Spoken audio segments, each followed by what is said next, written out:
स्टेशनवरून आम्ही नेहमी गावी जायचो, दिवा किंवा मांडवीने.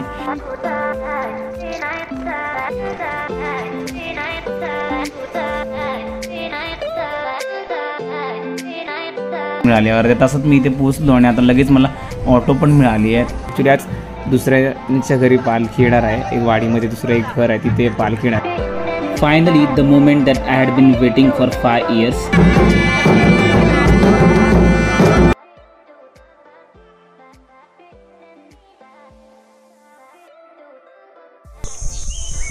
हॅलो गाईज, नमस्कार. Yes Akshay and you guys are watching solo traveller.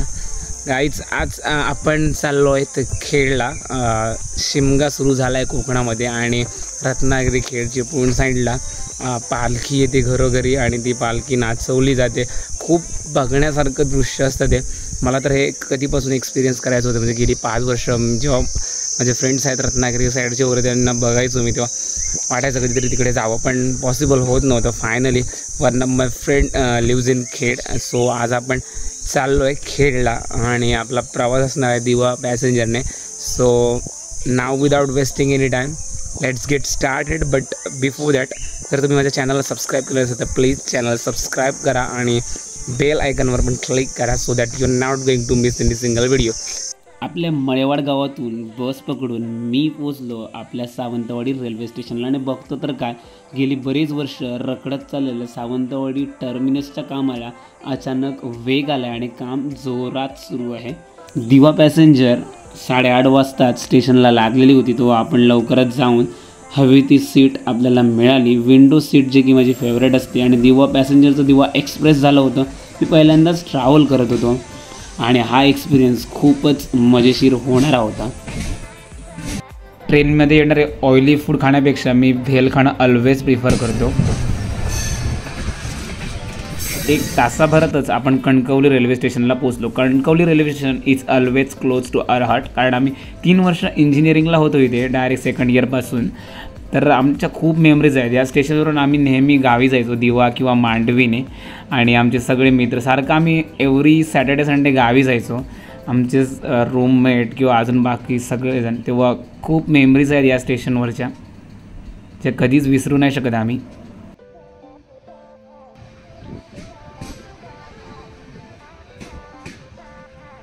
येणाऱ्या पुढील प्रवासात आपल्याला बरेच टनेल, ब्रिज, रिव्हर आणि सुंदर निसर्ग पाहायला मिळेल.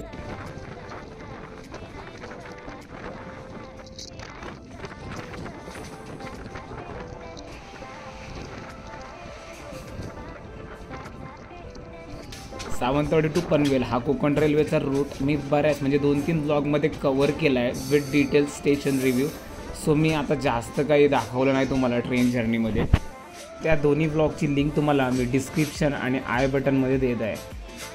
एक्झॅक्ट 3:15ला आपण खेड स्टेशनला पोचलो आणि आपल्याला आता जायचं आहे खेड बस स्टेशनला, कारण तिथून आपल्याला माझ्या फ्रेंडच्या गावी जाण्यासाठी बस मिळेल. ती आहे एक्झॅक्ट 3:30ला. सो गाईज एक्झॅक्ट 3:30 म्हणजे 5 मिनटं अगोदरच मी खेड बस स्टेशनला पोचलो, बट बस आली नाही. आता 4:45 झाले, 3:30 वाजताची बस होती.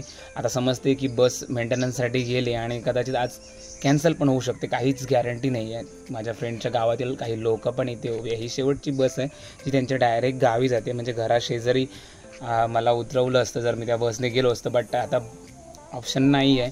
माय friend Prajakt also ask me to take a different route, म्हणजे दापोलीला जाणारी गाडी मला पकडायची आहे आणि तिथून मला मग ऑटोने जावं लागेल. सो आता तोच ऑप्शन आपल्याकडे आणि आता आपण जाणार आहोत. खूप वेट करावा लागला, अगोदरच मी गेलो असतो, बट ही बस आपल्याला डायरेक्ट सोडणार होती ना, त्यामुळे मी थांबलो. बट आता काय ऑप्शन नाही, टाईम वेस्ट घालवण्यात काहीच अर्थ नाही. It's been already more than 1.5 hours, so I have to make a move right now. बसमध्ये खूपच गर्दी होती त्यामुळे रेकॉर्ड करायला नाही मिळाले. अर्ध्या तासात मी इथे पोचलो आणि आता लगेच मला ऑटो पण मिळाली आहे. 3.5 किलोमीटर साधारण अंतर आहे आणि 150 रुपीज चार्ज करत आहेत काका आपल्याला, but it's worth it because येताना त्यांना रिटर्न भाडा नाही मिळत, त्यामुळे आपल्याला 150 रुपीज ऑब्व्हियसली वर्थ आहेत. Even though I am going for the first time. प्राजक्ताचं घर शोधायला जास्त प्रॉब्लेम येणार नाही, कारण तिचं घर मी बघितलं आहे फोटोजमध्ये वगैरे जेव्हा तिने पोस्ट वगैरे केले ते. आणि सेकंड थिंग म्हणजे ती बोलले की त्यांची वाडीची सुरुवात जिथे होते त्या स्टार्टिंगलाच तिचं घर आहे. So it will be very easy. Finally I am at my destination after travelling almost 300 kilometers from my village.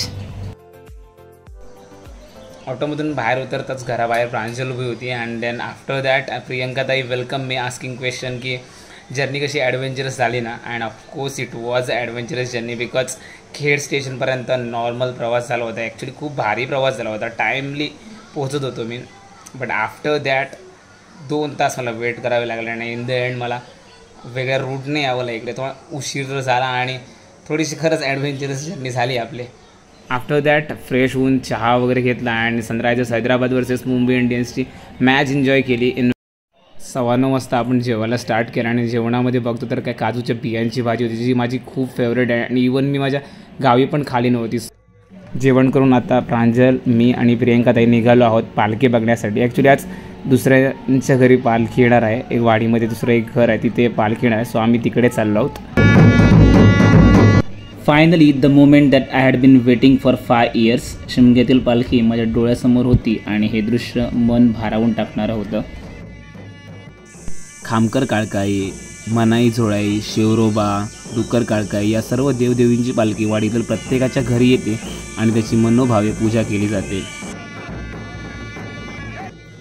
सकाळी 9-10 वाजता सुरू होणारी पालखी पहाटे 3-4 वाजेपर्यंत असते. यामध्ये अगदी लहान मुलांपासून वयोवृद्ध, आजोबा, आजी, महिला, पुरुष सर्वच सहभागी होतात.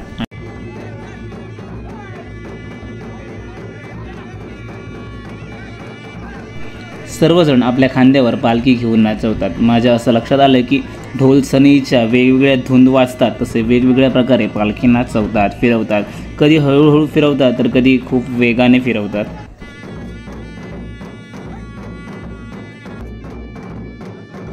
आजच्या दिवसातील हे शेवटचं घर आहे. सो आता पालखीची पूजा होते आणि त्यानंतर पालखी आज वस्तीला ह्या घरी थांबणार आहे.